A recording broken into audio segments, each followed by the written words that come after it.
few years ago, I was completely ready to walk away from my music career. It wasn't because I'd lost my passion, it was because the business side was an absolute nightmare. After nearly a decade of leading a 9-piece event band and hundreds of performances behind me, I was drowning in chaos, overwhelmed, disorganized, and completely burnt out from trying to run everything myself. But at my breaking point, I discovered a system that changed everything. And in this video, I'm sharing my personal story, the failures, the frustrations, and the secret I built that took me from a stressed out musician to a professional band leader running a 6-figure business. But before I dive into my whole story, I want to give you the main takeaway right now because this is the single most important lesson I've learned, and it's this. The biggest barrier holding you back from a successful music career, in my opinion, is not your talent or work ethic. It's the lack of a professional, scalable system to run your band business. Now, we musicians love to blame everything else when we get stuck, but the real enemy, I think, the thing that's actually holding you back, is the internal chaos. It's the messy spreadsheets, the scattered client info, and that constant gut-wrenching fear that you're forgetting something critical. That chaos is the true ceiling to your income and, quite frankly, your sanity. So learning how to fix this is a journey, and if you want my best advice every single week, I put a link in the description where you can sign up for my free weekly Bandleader email. Now, it took me nearly a decade of burnout to finally understand this, so with that in mind, let me show you how I learned it the hard way, and my story probably starts a lot like yours. So I've been obsessed with music for as long as I can remember. In high school, I was already leading a jazz combo, and I can still picture it. I'd head to the band room after school. I'd be flipping through all those yellow pages. Remember those? My heart pounding as I was cold calling local restaurants, and the thrill when one of them would actually say yes. We actually got this little jazz cafe on Main Street to hire us. And I remember walking in there with my friends and setting up our gear and, just being served these huge, massive portions of food. Like, this chef did not know how to cook small meals. We'd have leftovers for days. Anyway, at the end of the night, the owner would hand me this small wad of cash, and for a bunch of teenagers, it felt like we'd won the lottery. We felt like rock stars, right? We were completely hooked on that feeling of just making something happen. Now, later in university, I started a 9-piece funk band, and we were good. We started booking bigger gigs, weddings, large corporate events, and that's kind of when the dream really started to curdle. The business side didn't just grow, it kind of metastasized. And I'll never forget this one summer. I was juggling our weekly Thursday night house gig which was always a huge headache for finding subs for. And on top of that, we had several weddings, plus an out-of-town festival that I had to arrange all the travel for.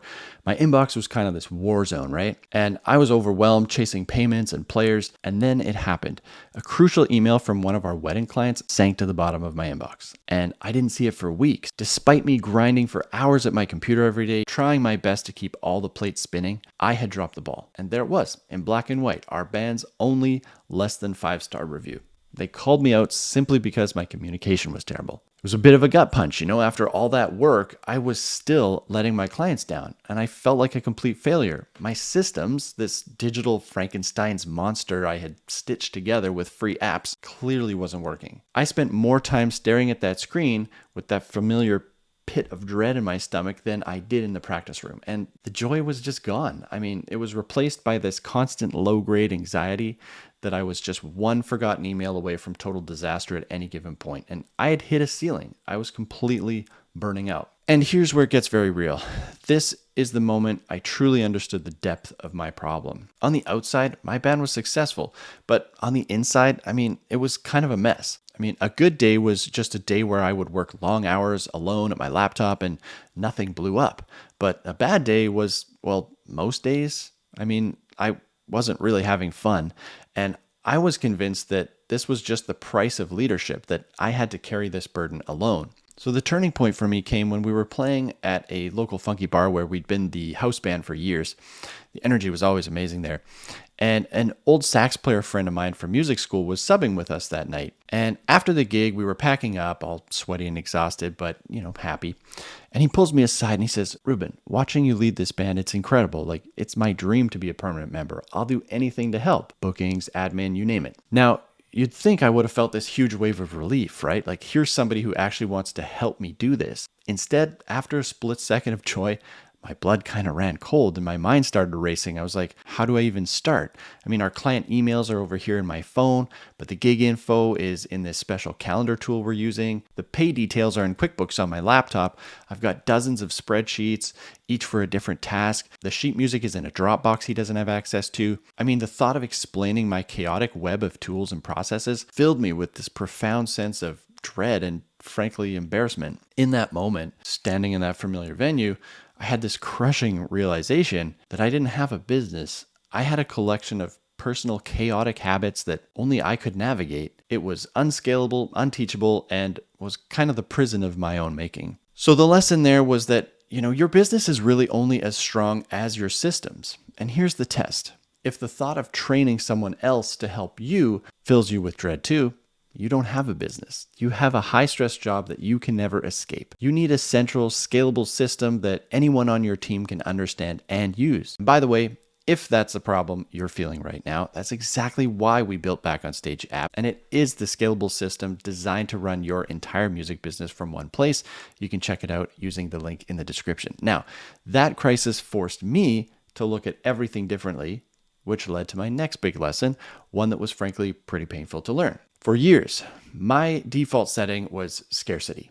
I thought that being a savvy business owner meant spending as little as possible.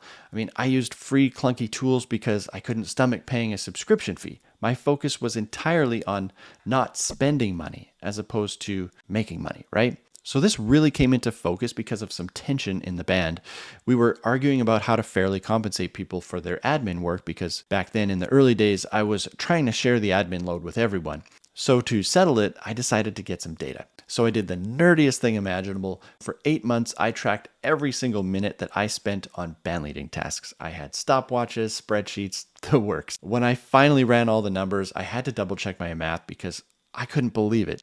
On average, I was spending almost 5 hours of admin time for every single gig we played. All those minutes chasing invoices, confirming musicians, resending PDFs, it all added up to a part-time job for every single event. And because I know you're curious as to exactly how that time broke down, I prepared a little graph for us here. So this is my breakdown, how I would organize a gig. So first of all, here you've got communicating with the client would take me about 2 hours to do that. Preparing a contract and invoice, another 45 minutes.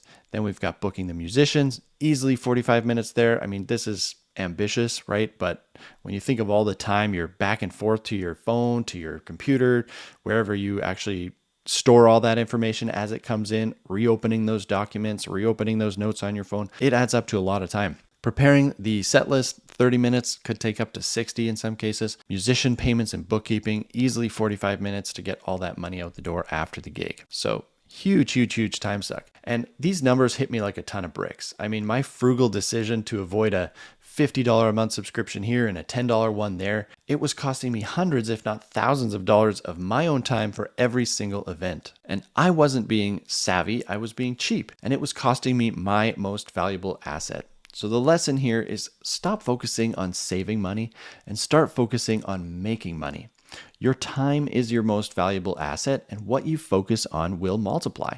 If you focus on scarcity, you'll just get more scarcity. If you focus instead on investing in tools that buy back your time to work on high-value tasks like sales and marketing and making your band better, your income will grow. So, armed with these hard-won lessons, I became obsessed. I spent late nights after gigs, every spare moment of free time, sketching out workflows in notebooks and building forms and templates in wireframe apps. I dug deep and mapped out the entire life cycle of a gig from the first email to the final thank you note. And the formula became so simple and so obvious, like just connect every single step, make the information flow seamlessly. And I realized if I could build this right, there would be no more double entry, no more missed details, no more of those administrative headaches that were stealing my soul. And this had to be a system built for musicians by a musician who actually understood the pain. I poured every lesson from my years of chaos, every frustration, every I wish it would just do this moment into developing that personal tool and turning it into a full-fledged application. And that is how Back on Stage app was born. It was designed to do one thing: handle that chaos so that band leaders like you and me can get back to focusing on the music. It was the tool that took me from being a burnt out wreck with no idea how to even bring on more team members and make them effective to running a smooth and professional and scalable live music business that's now making me a living. Now, I remember the first time I ran a gig from start to finish using this system, and it was kind of surreal. I mean, the contract went out, the deposit came in, the musicians were booked automatically, all without that familiar knot of panic in my stomach, you know? And on the gig day, I just felt calm. I could actually focus on the music. I wasn't getting that barrage of gig day texts from all my band members. It was the feeling I'd been chasing for years. So the transformation was real. My business started growing, but I was calmer and more in control than ever. In fact, just last week, I was talking to a bandleader friend of mine in New York who uses Back on Stage. He does around 300 gigs a year with his group. And he told me we did 5 gigs last Saturday. And I would not have been able to do that if it weren't for Back on Stage. So, hearing that just makes all the struggle worthwhile to me, to be able to be helping band leaders all over the world.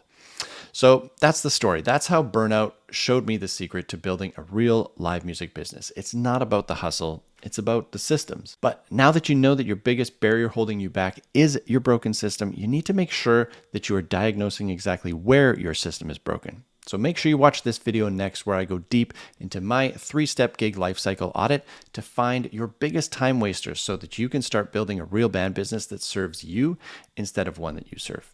I'll see you there.